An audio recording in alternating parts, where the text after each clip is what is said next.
शिवाय नमस्तुभ्यं। और इसके बाद में फिर दूज जो आती है उसको फुलेरा दूज कहते हैं। फुलेरा दूज मतलब भगवान शिव से अपने हृदय की बात कहना। जो दान किया, पुण्य किया, सत्कर्म करा, वो कभी छिन्न ना होना। अर्थात सारे व्रत, सारे उपास, सारा दान मरने से पहले हो सकता है छिन्न हो जाए, पर फुलेरा दूज का किया हुआ दान, पुण्य, सत्कर्म, भजन, कीर्तन कभी समाप्त नहीं होता। वो फुलेरा दूज। धतूरे की उस दिन बड़ी महत्वता रहती है। शिवलिंग पर धतूरा पहली बार चढ़ाया गया तो फुलेरा दूज का दिन था। इसलिए शिव महापुराण की कथा कहती है जिस दिन कोई मुहूर्त नहीं हो, कोई काम नहीं हो, उस दिन केवल फुलेरा दूज के दिन आप किसी भी दुकान का, व्यापार का, व्यवसाय का, जन्म का, आदि का कोई भी मुहूर्त कर लो, वो कभी ठप नहीं हो सकता, वो बढ़कर ही चलेगा। सारी जिंदगी के कांटे निकल जाते हैं, सारी जिंदगी के कांटे समाप्त हो जाते हैं फुलेरा दूज। कहते हैं दुनिया में सब दिन का दान, सब दिन का पुण्य समाप्त हो सकता है, और फुलेरा दूज का दान, पुण्य, सत्कर्म, भजन, कीर्तन, नाम स्मरण समाप्त नहीं हो। जो दुकान, जो व्यापार, जो व्यवसाय,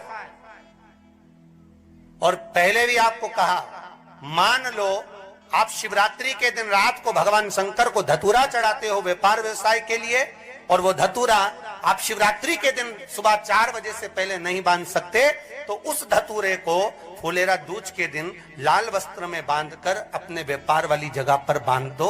जीवन में कभी व्यापार नीचे नहीं जाएगा, बढ़ता ही चला जाएगा। और उनके लिए भी निवेदन करूंगा जिनके यहाँ कर्जा बहुत है, बहुत कर्जा है, चूक ही नहीं रहा, पैसा ही नहीं रहा, व्यापार चले तो कर्जा चूके, उनके लिए भी निवेदन करूंगा। एक धतूरा बेलपत्री के पेड़ के नीचे शिवलिंग का निर्माण कर कर फुलेरा दूज के दिन उस धतूरे को अपनी कामना कर कर हल्दी में भिंगोकर उसको भगवान शंकर को समर्पित कर दीजिए अपनी कामना कर कर। उसी हल्दी की एक बिंदी अपने साथ में रुमाल में लगाकर अपने व्यापार व्यवसाय की जगह पर लेकर जाइए। कर्जा धीरे धीरे धीरे धीरे जब चूकेगा, जब लक्ष्मी आएगी, तो लक्ष्मी की वृद्धि भी वो करता। महाराज ये फुलेरा दूज के उपाय। जब कर आ जाते हो, अचानक गिर जाते हो, हापड़ी भराने लगती हो, थोड़ा सा चलने पर श्वास फूल जाती हो, ज्यादा चढ़ने पर, उनके लिए विशेष है कि धतूरे की जड़ को, धतूरे का जो फल होता है उसकी जड़ महाराज निकाल कर, धोकर, उसको घिसकर शंकर भगवान पर उसका लेपन कर दीजिए। थोड़ी सी जड़ शिव जी पर चढ़ा दीजिए फुलेरा दूज के दिन। उस जड़ को पानी चढ़ाकर वापिस लेकर आ जाइए।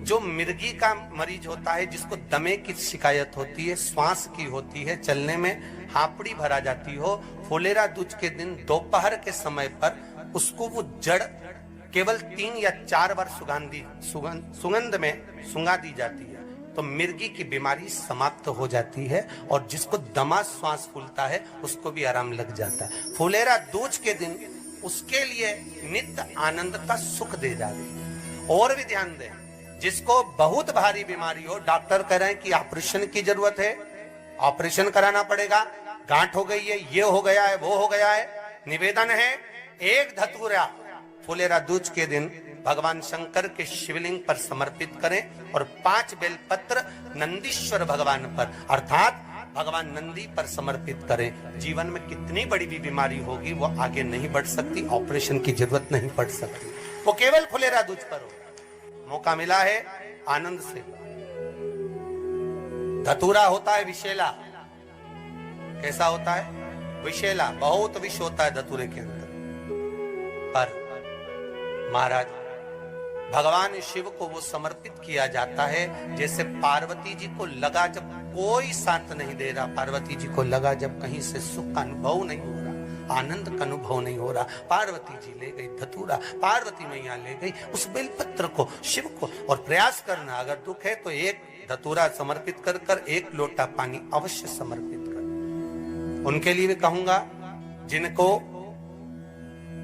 शरीर में दाद हो जाती है, खाज हो जाती है, या खुजलियों का क्रम हो जाता है, उनके लिए भी महाराज धतूरे का पानी, धतूरा 1 लोटे में डाल दो, पानी रख दो, उसमें उसके अंदर थोड़ा सा चंदन डालकर वो पानी शिव जी को समर्पित कर दो। वही पानी को लेकर आ जाइए और कुछ देर तक शरीर में लगाकर बैठ जाइए महाराज। वो केवल फुलेरा दूध का है महाराज, उसको शरीर में लगाकर थोड़ी देर बैठ जाइए, 15-20 मिनट तक। शरीर के अंतर्गत कोई वस्त्र ना हो, उस वस्त्र को उतार कर उसको लगाकर बैठ जाओ।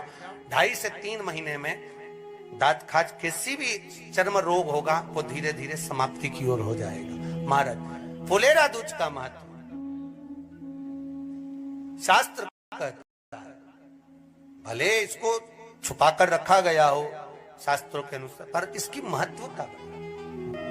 जिन लड़का और लड़की का विवाह नहीं हो रहा है, विवाह के लिए बहुत परेशान हो गए, उनके लिए भी 5 बेलपत्र, 1 धतूरा, 5 शमी पत्र अशोक सुंदरी वाले स्थान पर, चाहे मंगल हो, चाहे राहु हो, चाहे केतु हो, सारे ग्रह भले अनुकूल है नहीं है, प्रतिकूल है नहीं है, वो अपने अनुसार उसको लेकर शमी पत्र, बेलपत्र और धतूरा हाथ की हथेली में रखकर, जिसका मंगल विवाह नहीं हो रहा, बहुत कष्टप्रद है, हाथ में रखकर अशोक सुंदरी का स्थान सबको मालूम है ना, भगवान शंकर की जलाधारी पर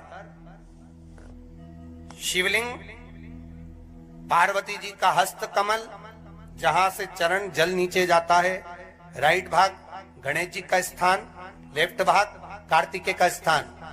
जलाशय में से, जलाधारी में से जो जल नीचे गिरता है बूंद बूंद, वो शंकर भगवान की 5 लड़कियां, जया, विषहरा, सामरीवारी, दोतली और देव। शंकर जी की 1 लड़की और अशोक सुंदरी 6 नंबर की, उसका स्थान। इन पानी जो जाता है उसके बीच में जो मोटी सी लाइन होती है, उस मोटी सी लाइन पर जो स्थान है वो अशोक सुंदरी का स्थान है। किसका स्थान है? अशोक सुंदरी।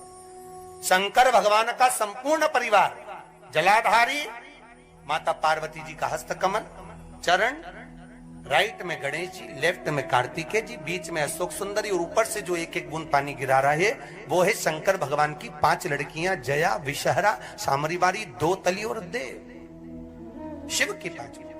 तो जिनका विवाह नहीं हो रहा, अशोक सुंदरी वाली जगह पर हाथ में लेकर वो धतूरे के साथ शमी पत्र, बेलपत्र समर्पित करें और बाबा से निवेदन करें, बाबा आपकी कामना पूर्ण, फुलेरा दूज करें। अशोक सुंदरी पर जो धतूरा चढ़ता है, वैसे तो अशोक सुंदरी पर धतूरा बहुत कम चढ़ता है, केवल एक फुलेरा दूज का दिन ही ऐसा होता है जिस दिन अशोक सुंदरी वाली जगह पर धतूरा चढ़ता है। अशोक सुंदरी शिव शंकर जपूं तेरी माला, भोले बाबा जपूं तेरी माला, भोला सब दुख